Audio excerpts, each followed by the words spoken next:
Hello everyone, welcome back. Study ম্যাথামেটিক্সে প্রত্যেকে স্বাগত জানিয়ে ক্লাস 6 থেকে chapter 20 page number 231 video part number 2 করব। এবার প্রশ্ন করল, আমি অন্যভাবেও কেন্দ্র পেতে পারি। খাতায় বৃত্ত এঁকে কেটে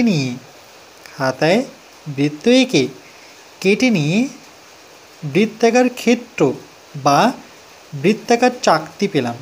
বৃত্তাকার ক্ষেত্র যা, সেটাকেই বৃত্তাকার চাকতি বলতে পারি। তাহলে আমরা কি করব, একটি পেজ নিয়ে আমি এই সেলিরূপটি বসালাম, যেহেতু এটা বৃত্তের মতো। বসে আমি এটিকে শক্ত করে চেপে এর ধার বরাবর আমি এভাবে গোল করব।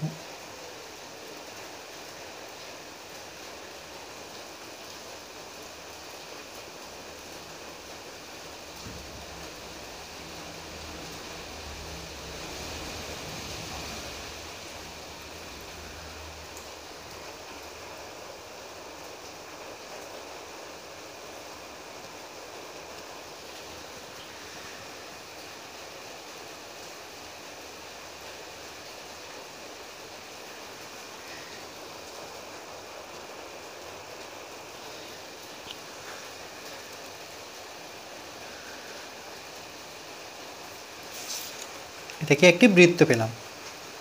এবার এই বৃত্তটিকে ধার বরাবর আমরা কেটে নেব। তাহলে আমি এটিকে কেটে নিলাম। এই বৃত্তাকার ক্ষেত্র সমান দুভাজ করলাম। তাহলে আমরা কি করব, এটিকে দুভাজ করব। এটাকে হাতে নিয়ে এভাবে আমরা দুভাজ করে নেব।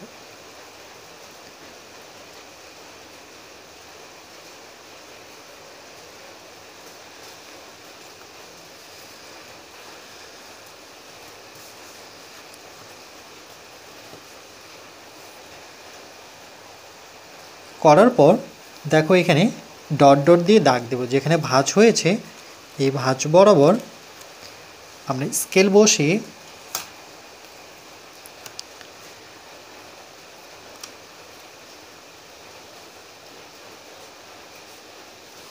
এখানে ভাঙা ভাঙা রেখা দিয়ে আমরা যুক্ত করব।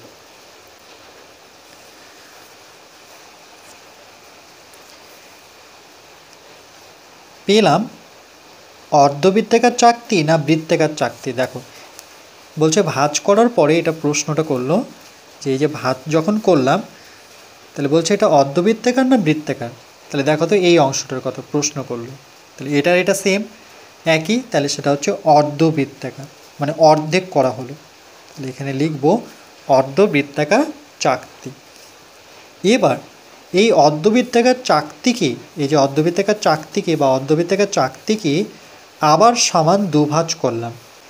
এটিকে আমরা এই বরাবর ভাঁজ করব।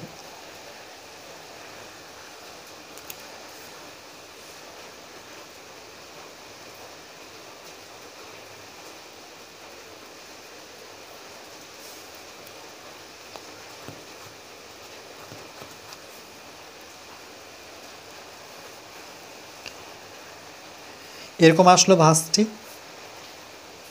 এবার কাগজের বৃত্তাকার চাকতির ভাঁজ খুলে দিলাম ও নাম দিলাম। ভাঁজ খুললে পরে এইভাবে দাগগুলো আমরা পাব।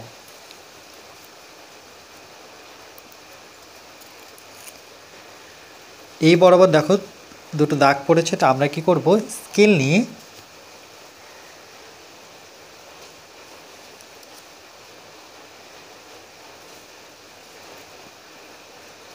এভাবে ভাঙা ভাঙা রেখা দিয়ে যুক্ত করব।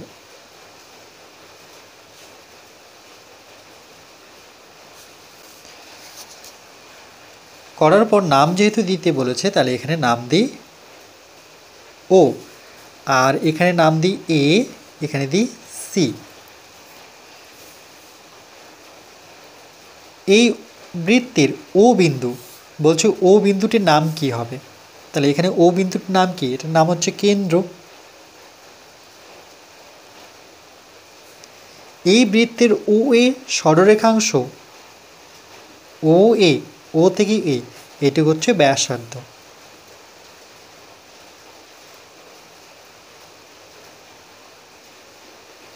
ব্যাসার্ধ এবং এসি সরলরেখাংশ এসি মানে সম্পূর্ণটা এখান থেকে এই পর্যন্ত সেটাকে ব্যাস ধরি আমরা সাধারণত, সেটি হচ্ছে ব্যাস।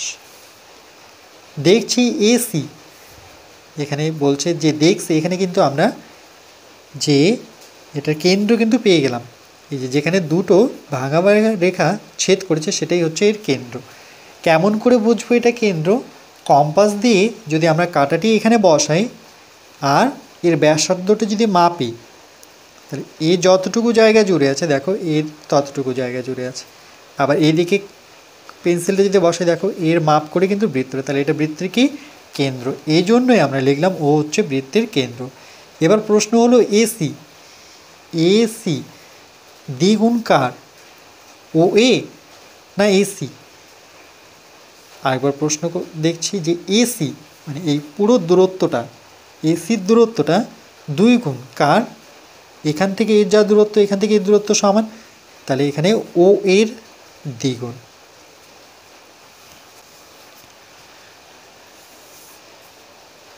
তাহলে ব্যাসের দৈর্ঘ্য বের করার সূত্র হচ্ছে 2 গুণন ও এ তো ব্যাসার্ধ, এই যে দেখো ও এ কী ছিল ব্যাসার্ধ, তাহলে এটা হচ্ছে ব্যাসার্ধ, এই কথাটি আমরা এখানে লিখব।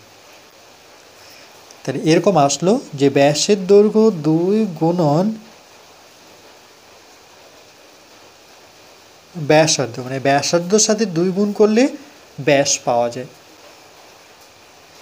বুঝতে পেরেছো নিশ্চয়ই? তাহলে আরেকবার বলছি দেখো, এখানে সূত্রটা এরকম পেলাম যে ব্যাস যদি বের করতে হয় তাহলে আমরা 2-এর সাথে যে ব্যাসার্ধ সেটা গুণ করব,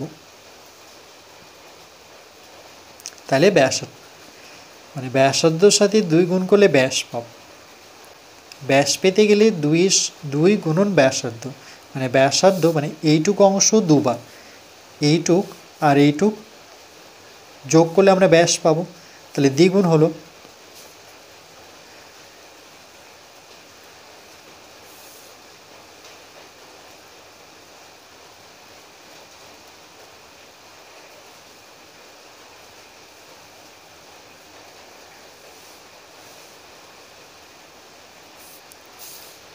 এরপর পরবর্তী পার্ট নাম্বার 3-তে আমরা বাকি আলোচনাটুকু করব।